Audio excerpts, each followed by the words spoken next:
जय श्री राधे। मैं आचार्य प्रशांत कौशल आज आपके समक्ष पुनः उपस्थित हूँ। इससे पहले हमने जाना था लघु पाराशरी के 18 एवं 19वें श्लोक में दो दशाओं के मध्य में यदि किसी शुभ एवं पापी ग्रह की अंतर्दशा पड़ती है तो वह संबंध के आधार पर अपने फल को प्रदान करती है। उसके बाद में जो उसमें कुछ उदाहरण दिए थे उन्हें भी हमने जाना था। अब आज इसी क्रम को आगे बढ़ाते हुए आज हम 20वें श्लोक को समझेंगे, जिसमें अन्य श्रेष्ठ योग बताए गए हैं। श्लोक है केंद्र त्रिकोणाधिपयोरेकत्वे योग कारकौ अन्यत्र कोणपतिना संबंधो यदि किम परम। तो इस श्लोक में केंद्र और त्रिकोण के बारे में बताया गया है। जैसा कि पीछे बताया जा चुका है कि केंद्र एवं त्रिकोण का स्वामी यदि कोई एक ही ग्रह होता है तो वो योग कारक होता है। अब यहाँ पर इन्होंने क्या बताया है इसे समझें।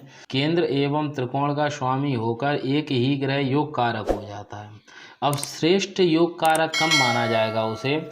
वह ग्रह अपनी उच्च राशि में, मित्र राशि में या फिर स्वर मूल त्रिकोण राशि में या स्व राशि में स्थित होकर दूसरे त्रिकोणे से भी संबंध बना लेता है तो श्रेष्ठ योग बन जाता है या श्रेष्ठ योग कारक हो जाता है। विशेष रूप से यही बात बताने के लिए इस श्लोक की रचना की गई है कि यदि एक ही ग्रह केंद्र एवं त्रिकोण का स्वामी होकर योग कारक हो जाता है और वही ग्रह उच्च आदि अवस्था में स्थित होकर दूसरे त्रिकोण स्थान के स्वामी से संबंध बना लेता है तो श्रेष्ठ योग कारक हो जाता है। अब इसे मैं आपको कुछ उदाहरणों से समझाता हूँ कि किस प्रकार से हमें समझना चाहिए। आपको अधिकतर उदाहरण कर्क लग्न के ही दिए गए हैं। तो सबसे पहले आप कर्क लग्न से ही समझें कि कर्क लग्न में पंचम एवं दशम भाव के स्वामी कौन होते हैं? मंगल। अब मंगल सप्तम भाव में उच्च के हो जाते हैं, सप्तम भाव में स्थित हो जाए या फिर केंद्र त्रिकोण में या कहीं भी स्थित हो जाए। और दूसरे त्रिकोण स्थान के स्वामी कौन है? गुरु। तो गुरु के साथ में संबंध बना लें। संबंध जो 4 प्रकार के बताए गए हैं उनमें से किसी भी प्रकार का संबंध बना लें, चाहे तो दोनों एक दूसरे की राशि में स्थित होकर क्षेत्र संबंध बना लें या फिर दोनों आमने सामने स्थित होकर सातवीं दृष्टि से दृष्टि संबंध बना लें या फिर दोनों साथ में स्थित होकर सहावस्थान संबंध बना लें। इस प्रकार से श्रेष्ठ राजयोग बनता है। दूसरा उदाहरण समझें आप सिंह लग्न में। सिंह लग्न में चतुर्थ भाव एवं नवम भाव के स्वामी मंगल होते हैं और मंगल पंचम भाव के स्वामी गुरु होते हैं। तो मंगल पंचम भाव के स्वामी गुरु से किसी भी प्रकार का संबंध बना लें। तीसरा उदाहरण आप समझें तुला लग्न की कुंडली से। तुला लग्न की कुंडली में चतुर्थ भाव के स्वामी एवं पंचम भाव के स्वामी शनि होते हैं और द्वितीय त्रिकोण नवम भाव के स्वामी होते हैं बुध। तो शनि बुध से किसी भी प्रकार का संबंध बना ले तो अभी श्रेष्ठ राजयोग बनेगा। चौथा उदाहरण आप सामने वृष लग्न की कुंडली से।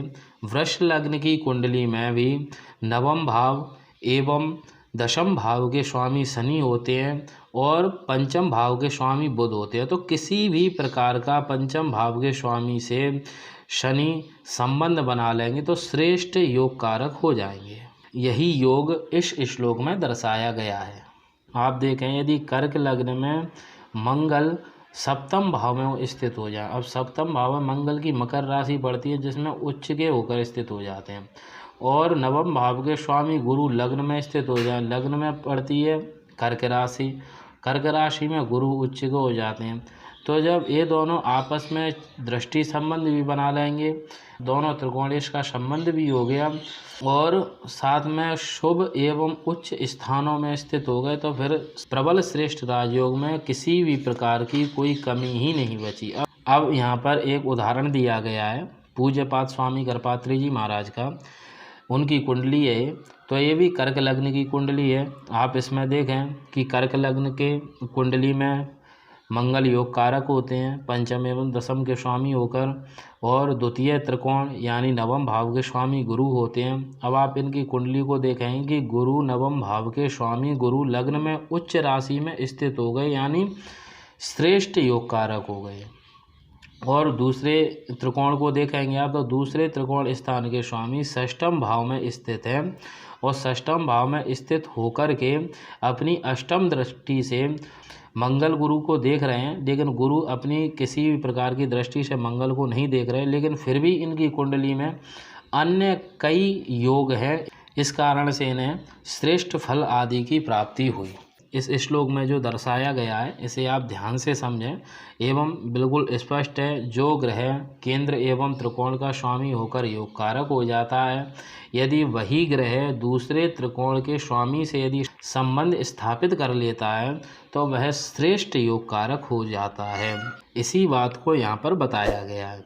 तो इससे आगे मैं आपको बताऊंगा आगे वाली वीडियो में राहु एवं केतु के योग कारकत्व का निर्णय। इसे हम आगे वाली वीडियो में समझेंगे। तो आज के लिए इतना ही। जय श्री राधे।